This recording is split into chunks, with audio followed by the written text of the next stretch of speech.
And that hospitality mindset is how can I serve them? What does serving people look like? When I express love through my words and actions, what does that look like? Parents, it's time to celebrate. The new On Purpose Parents podcast, a Saddleback Parents podcast, has arrived for tips, ideas, and encouragement to help you win at being an on purpose parent.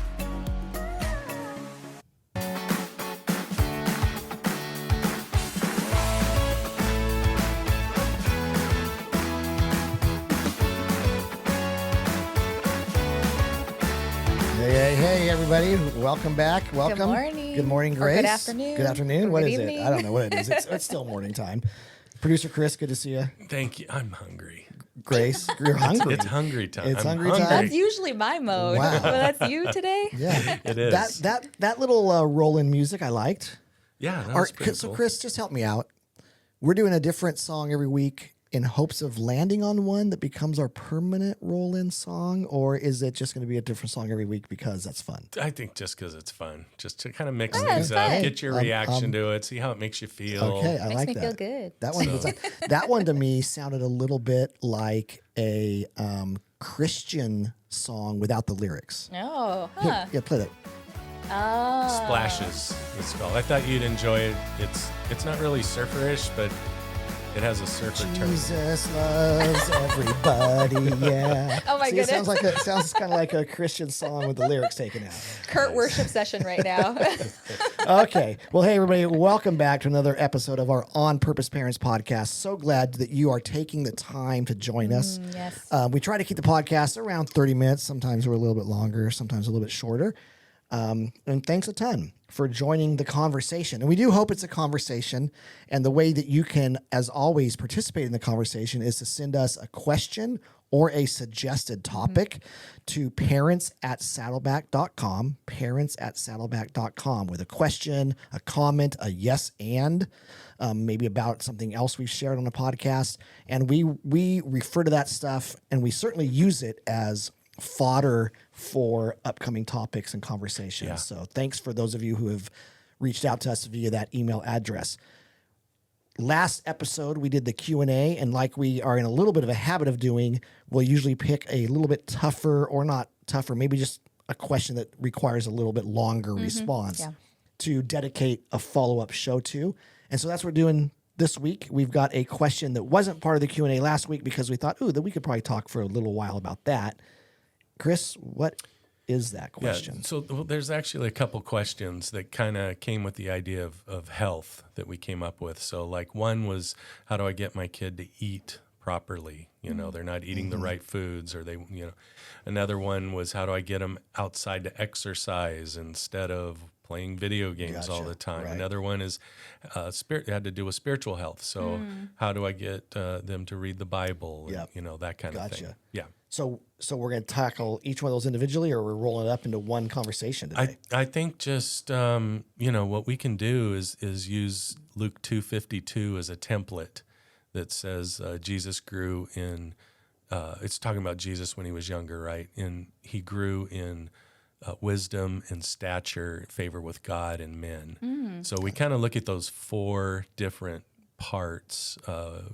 Grew in wisdom, that's kind of an intellectual, emotional thing. Stature, physical. Favor with God, spiritual, and favor with men is that relational or social piece. Kurt, I don't know if you know, or you probably know because it's on our website and a resource at Saddleback Parents, but Chris wrote a blog post on this. He did. I don't know. I should probably. He wrote a whole blog post. Yeah, it was really great. It was during New Year's, and it talked about like making New Year's resolutions. And one way you could think about making New Year's resolutions is to use that verse as a guide with your kids. And we actually read the blog post as a family, and we followed Chris's guidance. So Chris has some insight that you guys utilized, and it was helpful. Yeah, absolutely. Well, then I'm gonna make a decision here. Oh. I'm going to switch seats with producer Chris. Because I mean, why would I talk about it and Chris is over there and he's the guy that wrote the blog post in the corner there? Are you okay with that, Chris? Let's switch seats. Like who's going to push the different buttons? my I had this sound effect. Okay, well, The Brahm I'll from trust me. I'll Inception. hit a button we or two. trust I will Kurt hit a to sit button or two. at the producer chair? Oh my goodness. Is there anything like Okay. could anything go wrong if I'm over there? I think if you don't touch anything, I think it'll be okay. But Just I don't don't know. touch. Sometimes I don't touch stuff and it goes Still wrong. The only reason we're switching is for the 8 people that watch it on YouTube. Okay. Because from a listening standpoint, we don't need to switch chairs at all. But Yeah. for the 8 people watching on YouTube, they'll right. see For you the in the YouTube chair. watchers? It's more of a we're switching chairs. It's more of a posture. Like Chris is going to sit here as the co-host today with something significant to say. I'm going to slide over to producer Kurt chair, and I might chime in if I'm allowed to. It's going to be some role reverse. Okay. Enough of Let's that. Here not we go. edit it goodness. and just do it. No, let's do it. Wow. I will say this is so exciting. For the people who are watching on YouTube, this is a milestone, a monumental moment here where our listeners or our viewers on YouTube will get to see what producer Chris looks Okay. like for the first time. This is a very nice. different perspective over here. Wow, look at this. First of all, the chair is so low that you sit in. What is happening? Welcome, producer Chris, to the hot seat. Oh yeah, thanks. How does it and feel? wet, and why is it wet? It's like Is it I don't wet? know what that is. I am getting older. Oh my goodness. Oh, What no, what is happening? He's I had touching my- the and buttons. what have you been drinking here? Oh. That's my. Wow, this is how close we are. Little Producer sweet. Chris All right, is let's just taking go. a sip. Let's jump into this thing. Oh, All right. I apologize. I'm directing from back here. That's You not my can. job. You No, totally I can't. can. I can't. All right, we're going to rein it back in. And this is super exciting. We have producer Chris up front and center. And can you share with us again, what is that verse? Because I think that is going to be what guides our conversation this morning. Well, it's Luke 2:52. Yeah. And the scripture says that Jesus grew in wisdom and in stature, in favor with God and people. Yeah, that's so good. And you were already talking about it. I think some of the times when parents talk about, oh, I want my kid to be healthy, we really do sometimes just focus on one part of what it means to be human. But I love how in your blog post, how you drew our attention to, God has made us like multifaceted. Like we're physical, we're spiritual, we're emotional. We also can grow in intellect. There's so many ways that we can be healthy. And so I think today we're just going to go through each of those categories. Each of those categories really could be a full series on its own, if we're being fair. I mean, so much you can talk about. But I think for today, with producer Chris, we're just going to hit maybe some key high-level thoughts on each of these areas just to get a taste of what some things we could do in those areas to help our kids grow and be more healthy in those areas. So I can kick it off if that's okay. So the first area that you mentioned was emotional. And I think for me, one tip or suggestion to help kids be healthy in this area has been something that I forget who taught this to us early on, but there actually was a parent that gave us this advice, was to understand the power of labeling feelings and helping our kids grow in their vocabulary of feelings. And so there's this one brain imaging study I wanted to share. It was done by psychology professor Matthew Lieberman of UCLA. Okay. And he showed people a bunch of faces that were expressing really, really strong negative emotion. And then they would image and see what would be the activity in their brain. And when they showed people these images, the amygdala, or the panic mode of the brain, would get triggered. But when they asked the participants to label the emotion, what is that person feeling? Like immediately the activity from the brain went from the amygdala to the front part of the brain, where you can have a more rational, the part of the brain that governs rational thinking. And so what they were finding in their research is that labeling an emotion, so applying rational words to a fear, really disrupts that raw intensity of that emotion. And so I think one suggestion I would have for parents who are wanting kids to be emotionally healthy or grow in their health on the emotional well-being is to really promote that vocabulary of emotion. And there's, a lot of actually great, cute tips out there, like on Etsy or on Amazon, that shows, for younger kids, like different facial expressions and the words that are associated with it that might be more than just happy or sad. It might be more complex, like confused, lonely. But that giving those words to your kids can really empower them to grow in health in that way. Yeah. Yeah. That's so good. Whenever I listen to you, like on the podcast and stuff, I'm like, you are so intelligent, and Oh, it's my because you're goodness. so well read. Oh. You love to read and study and learn and grow, and then you and Sam together, you talk about it and you implement it. And Oh, well, thank you. oh yeah, it's Wow, Kurt, that's- look at that's this. great stuff. Look at all these compliments that I'm getting. Hey, from, what are you touching over there? I don't know how to Stop mute. touching that. How can I mute Chris's microphone? He's really. I'm getting my insecurities. He's never said anything remotely close to that when he's my referencing. Well, maybe start me. reading some of the stuff I write, and then. That's why. But it's Yeah. you were talking about the emotional piece. It started making me think about, when did we start doing this, Tina and I, with our family, the Luke 2:52 template that Yeah. we do. And, we took that, Jesus grew in wisdom. So we went at it from an intellectual and emotional standpoint. We thought, as we talk with our kids about this throughout, start at the beginning of the year, include them in the conversation, allow them to share where they would like to be, and then talk through how they're going to get there, right? So we would talk about basically what's one habit that you want to start doing that will help you get to this point. So for some of them, when we were talking, it would be, we have 3 adult kids now, but they were, when they were younger, they would choose, grades. Some of them would say, oh, I want to get a particular grade in a particular class. Some people, or one of our kids would say that they just want to read a certain number of books, that type of thing. And Tina and I always made sure that we did the same thing as them. Right. So what we would do is we would put some goals out there too, and some habits, and then we would all encourage each other throughout the year at different points. And we still do that with our family text and that kind of thing. But Yeah. yeah.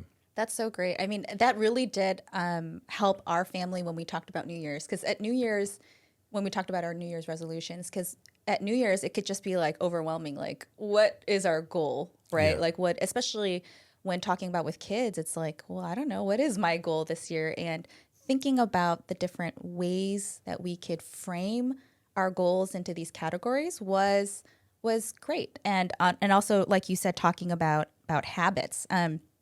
So another area that you mentioned that the verse shows us that's part of our humanity is our social well-being. And we talk about that a lot in this podcast, directly and indirectly, about being interdependent, and how that's part of becoming healthy is learning how to interact with other human beings and do that well. Yeah. So just a couple things, suggestions that I have under this area for any parents that are looking to help their kids become healthier in terms of the social well-being side of life is 2 things. One was with our kids, we've practiced doing small talk and doing icebreakers in social gatherings. What we noticed was sometimes with our kids, when we went to a gathering with friends, they would be really awkward.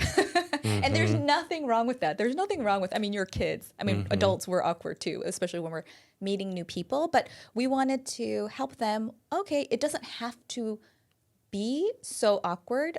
Like let's practice some tips of how you could strike a conversation with someone. Yeah. So we role played at home. That's so great. Yeah. Yeah, and it was like, okay, these are just 3 things you could do when you meet someone new. Say your name. Give the other person a compliment, but be sincere about it. Yeah. And then ask them a question. And so, So great. we would practice that. And so it's just something small like that is something that can help the social well-being side of things. And one other thing that I wanted to share was in terms of being healthy on the social side is to focus on teaching kids as they grow healthy boundaries with relationships. So this conversation started more recently when through some experiences that Karis had. Yeah. Karis was part of a jogathon at school, which is like you'll run one day and you fundraise up until that event for school, and it's raising money for the school. But if you raise certain levels of funds, you get certain prizes. Like you might get a Slinky, or you might get a Target gift card, or a Starbucks gift card. So she got a certain level of fundraising, thank you to generous friends, and got all these gift cards. And then she said when she came home, she said, "Oh, friend number A said, oh, you got a Starbucks gift, or like a Target gift card. Yeah. Like, can I have it?" And then multiple friends were like, "Oh, you got this. Like, can I have it?" And Kara said, "Yes. Okay, because you didn't get one. I feel bad. Here you go." So she gave away all her gift cards. Oh. So it was an interesting conversation when we came home. It was, or at home, we were like, well, that's wonderful, that you felt that you wanted to be generous. But it was a really interesting conversation of, did you feel forced to do that? Did you feel like if you didn't, they would not be your friend? Mm-hmm. Did you feel like you had a choice? And that's where we started talking more about what are healthy boundaries, because it's easy to have unhealthy boundaries growing up socially, mm-hmm. where we take on too much ownership of other people's feelings. Right. Like or we put on too much responsibility to somebody else for our own feelings. Yeah. And so one of the things that we are trying to really emphasize with our kids is, I'm responsible for my feelings and you're responsible for yours. And that shouldn't disrupt what we think is good decision making, because we're worried, oh my goodness, like what are you going to think of me? Yeah. Or you're placing this burden on me, like that I must do this or else you're going to be sad, and now that's my responsibility. And like, when do you initiate these conversations with your daughter? Like when will you start talking about, issues like with friends and stuff like that? Yeah, it happens pretty organically, like when they actually have experiences in their day-to-day life and they come bring it back, a story back, and then that will get Sam and me thinking like, oh, what do we think about her giving away all her gift cards? Like, right. Is that okay? Is it not? So I think that's sort of what triggers it. It does require us to be like present, because sometimes our kids might be bringing issues to us and we're just like super busy and distracted. We're like, oh, okay, cool, bye. Let's, next, we'll talk about it later. But if we're present, which is something I really need to practice, it allows these conversations to happen. But and happening naturally is, I think that's great. And so with our 3 kids, we had 2 of them that were super easy to talk with and sharing and that kind of thing. And then there was the boy. Oh, yeah. And the boy, you would have to drag stuff out of that guy, right? But I think being intentional about even asking questions like that for them, hey, how's it going with teacher and coach and friendships? Is there anything that's bothering you, or and then so some questions like that would with my son in particular kind of bring out things, where the girls would share more. You could tell what was going on with them, something was up with them, and then they would share. But I loved what you said about role playing and kind of prepping them in situations with that. Gosh, that's so important. Yeah. One of the things that we would tell our kids is basically you put a 10 on everyone's head, scale to 1 to 10. You're not better than anybody, right? And that kind of came from our values that we had talked about. We shared that in another episode, and we had 5 values that all started with the letter H, right? Mm-hmm. Health was one of them, and honesty was another, humility, hardworking, and hospitality. Those were kind of the 5 that we went with. But thinking about humility, and we want to be humble, but what's humble mean? It's not this fake sense of, oh man, you're better than me, right? But it's not thinking that you're better than other people, right? You're not above other people. And that hospitality mindset is how can I serve them? What does serving people look like? When I express love through my words and actions, what does that look like? You brought up the compliment, and that was kind of another thing that we called the 30-second rule. So 30-second rule is within the first 30 seconds that you come into contact with adults, child, student, whatever, that you would give them a compliment. And as you get to know them more, the compliments go deeper instead of just nice hair, but I think you were really good at this, or I appreciated when you did that, that kind of thing. So, but a lot of it was role playing at home and helping them be, successful or healthy socially and in their relationships. Those are so good. Yeah. And I feel like just like you said, where you role play, I can see how you do that so well because you do live out the values that you say. I mean, even just like how you complimented me earlier, which is like, oh my goodness, you feel embarrassed and awkward, but it's also very affirming and you do that really well. And I could see when kids see their parents doing that to other people or to themselves, it's such a good modeling and such a good teacher. And a lot of the things that you just said can really help kids become healthier socially and how to interact with other people, having humility, showing other people that honor and, dignity of that you're a 10. That's like such an awesome thing to ingrain in your kids. And also really good point. Thanks for raising that kids may be different in the amount of things that they're willing to share about what's going on socially. Right. So it's okay to ask. They may not answer, but it's okay to be like, hey, are you doing okay? Like, are your friendships okay? Are your relationships doing okay? And I'm here to talk to you about it, if not, whenever you're ready. Yeah. Is really, really good. All right. So let's turn to physical, the other area of health, because we are physical people. And actually, this one is probably the one that most people would think about when we say we're going to talk about becoming healthy or raising healthy kids. Most people will probably gravitate towards, are you talking about, being healthy physically? Yeah. And this one is so talked about a lot, right? Like even with adults, like how can we become healthier? New Year's resolutions are usually like losing weight or things like that. The one thing I wanted to share on this category or area of our humanity is to find ways to show your kids how you honor and appreciate the body God has given you. So after I've had kids, going through pregnancy, a lot of things happen. Like your body goes through, you can't relate to this, so I'll just, but there are listeners and moms who are listening that can relate to this, but your body changes. It's not the way it was before. And one of the things that was different is, for me, and it's very common, you get these stretch marks on your belly. So there are these like deep grooves in your skin, whereas before it was nice and smooth, not so much.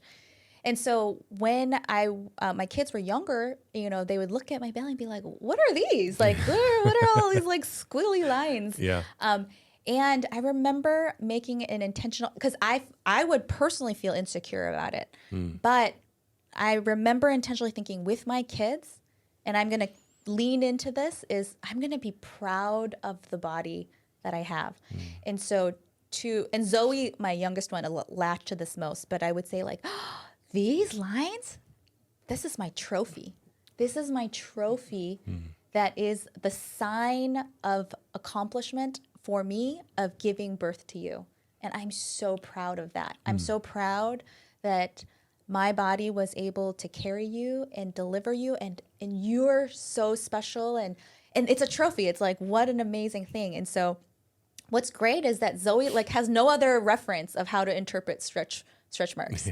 So she'll come up to me, she'll see that, she'll give me hugs, she'll burrow her head into my belly and be like, oh, the trophy. Or sometimes she'll be like, can I see your trophy? Like, so she references my belly as the trophy. And I think part of it is there's so much, especially I think for women or for girls, for our daughters, but for boys too and sons, there's so much out there that is defining how we should feel about our bodies. Yeah.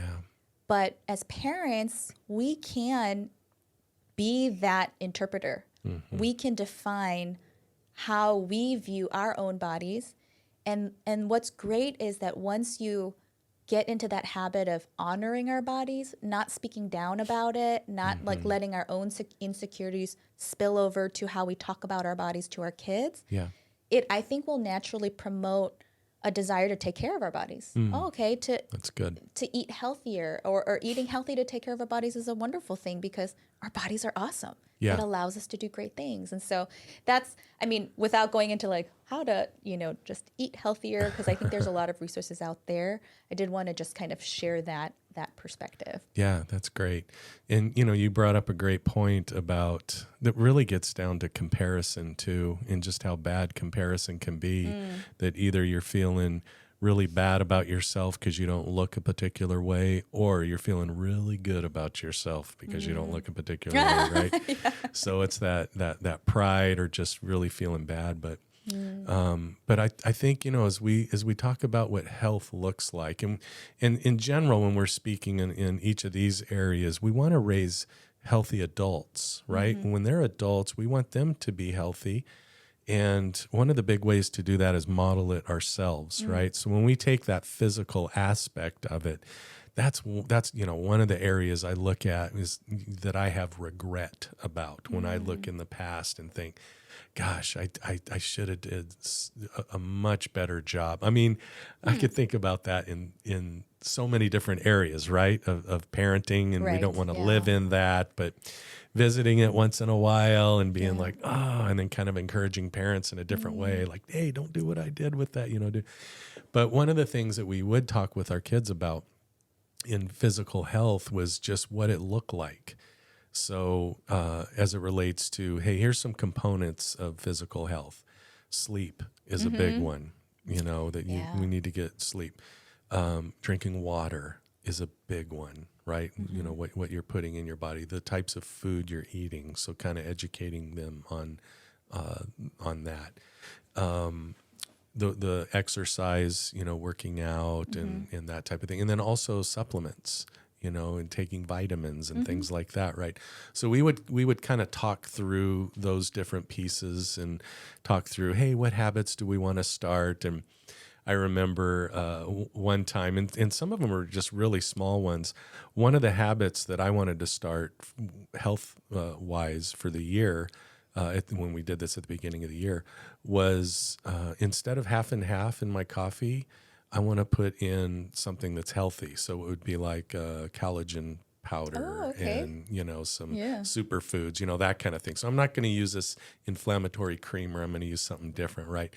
And then starting that off, and then the kids kind of would jump in with, oh, what I'm going to do is, give up Coke. I'm not going to drink, those types of things. But yeah, I think when you do it as a family and not make it such a directive, that's kind of the best way to go. So make it more conversational, and then they'll talk about the benefits of it, but afterwards, so they can feel that, here's the result. Because I had a good night's sleep, I felt good throughout the day. Right. Or because I didn't, then I just felt bad and I was on edge. Right. So you can talk through benefits with them and that kind of thing and process that. Right. with And them. they can experience like the law of natural consequences. And Yeah. you mentioned this earlier on too. It's building these small habits. Like becoming healthy isn't something you do overnight. Yeah. It's like a process. It's a journey. It really starts with really, really small steps, like switching out your half and half and putting collagen in it. And it doesn't have to be really grandiose. It could just be these small things, and that is such a great example. Grace, what's so important with all of these areas too is routine.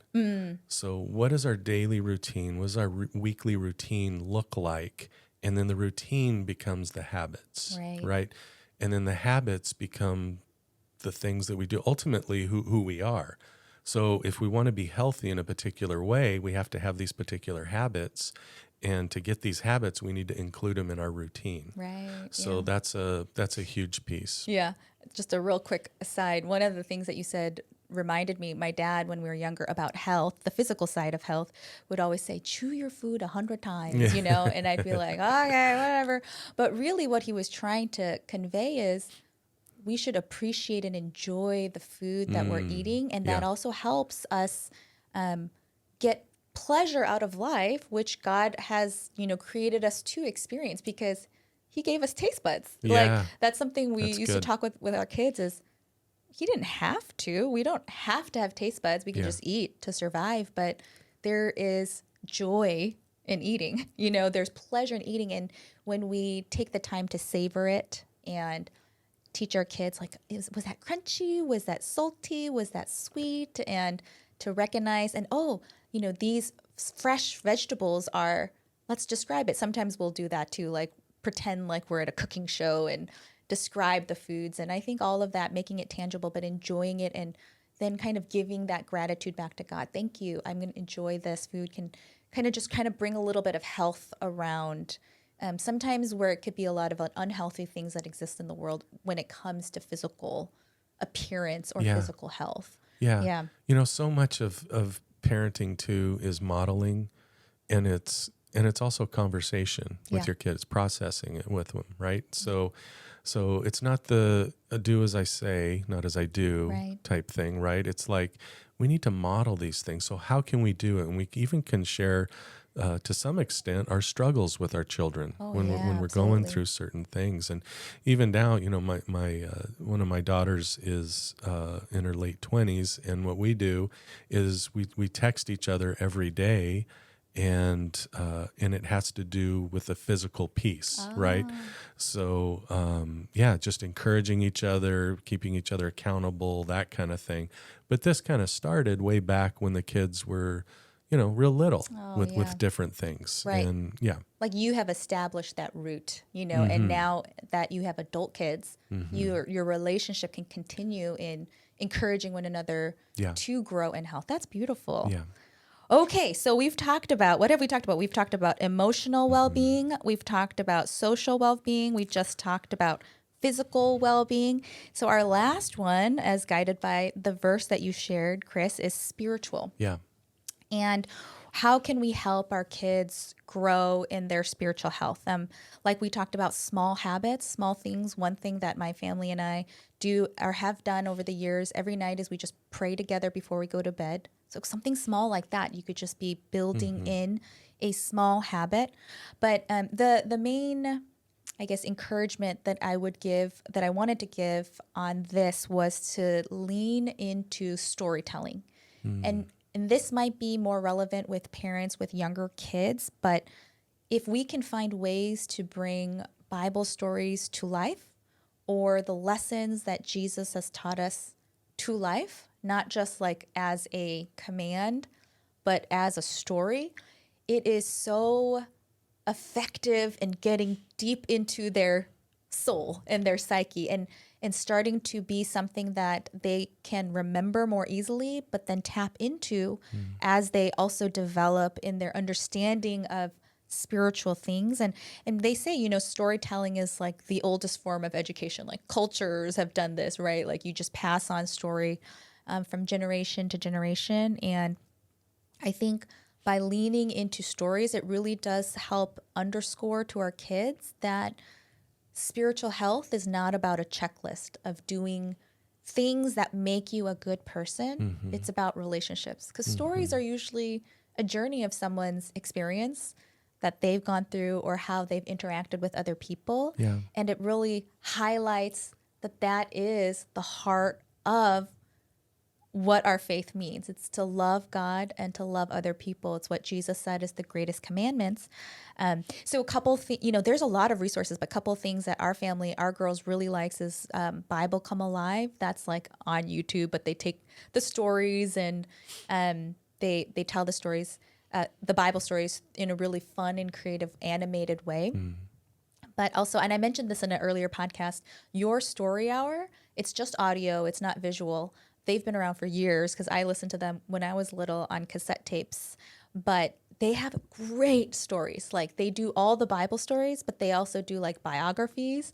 They do fiction stories. And they're all like rooted in principles of faith and scripture, and our kids end up like referencing those stories a lot when we talk about different situations in our current real life. Like, oh, you're in this situation. This was kind of like that story, where the person felt where she was really nice to her friends but really mean to her family, or and what does it mean to be like a hypocrite, or that kind of stuff. And the stories really help, I think, model what the heart of God is. And so as parents, like, tap into that.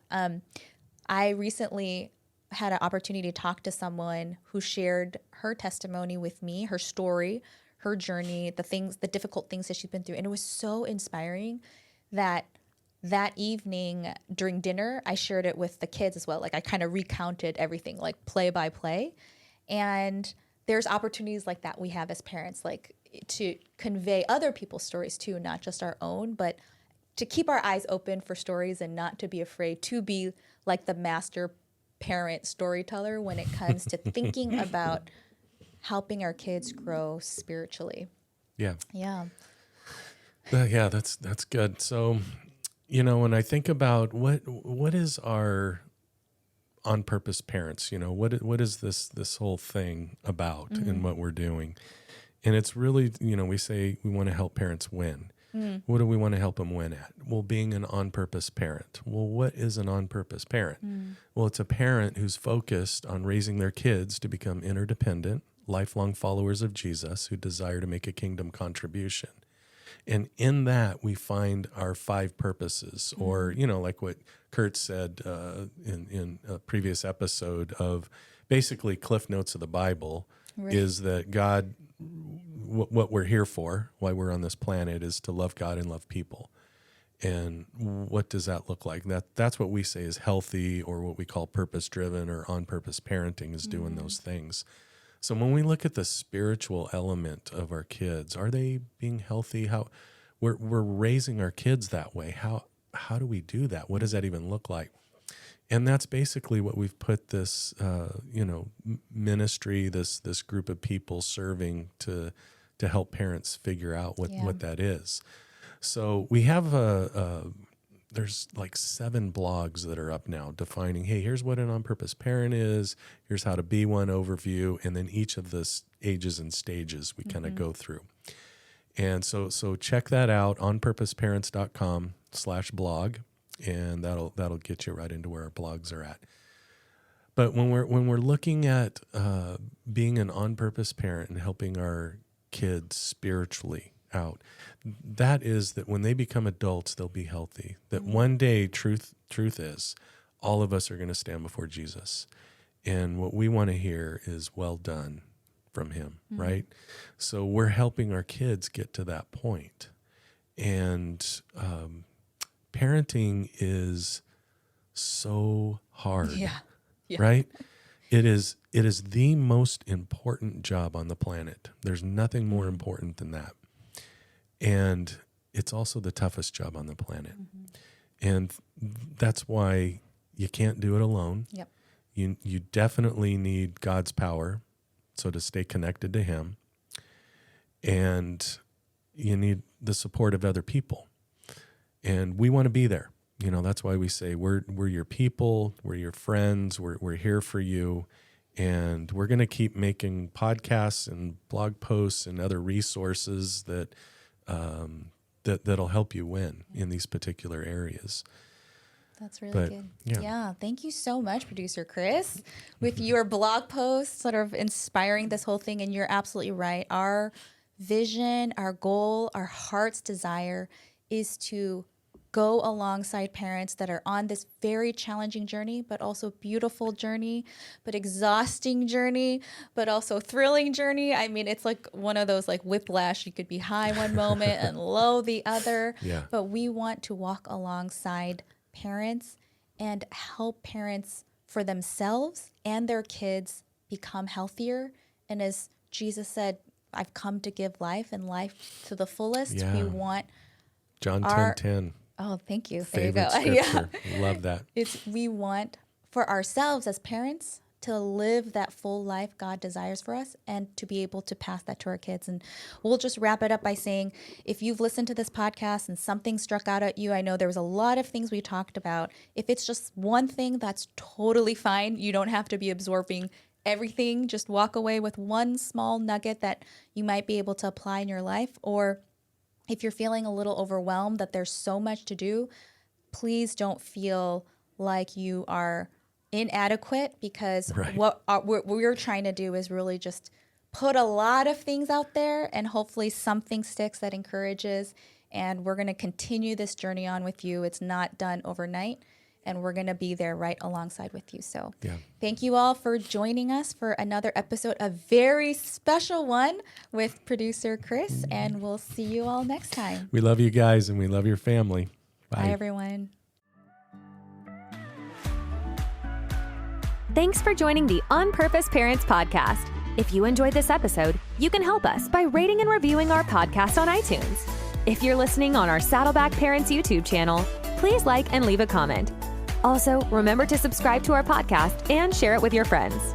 You can connect with us by texting the word parents to the number 83000, following us on Instagram at Saddleback Parents, and emailing your comments to parents@saddleback.com. As a huge thank you, you can browse our hundreds of free resources at onpurposeparents.com, all created to help you win at parenting. We'll catch you next time.